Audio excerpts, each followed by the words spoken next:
أعوذ بالله من الشيطان الرجيم. بسم الله الرحمن الرحيم. الحمد لله رب العالمين الرحمن الرحيم مالك يوم الدين. آمين.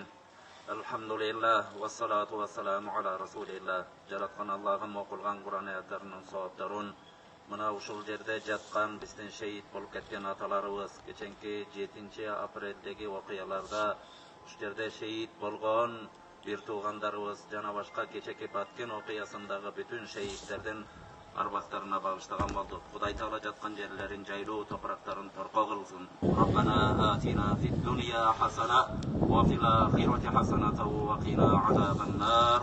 Бирахматика я архамар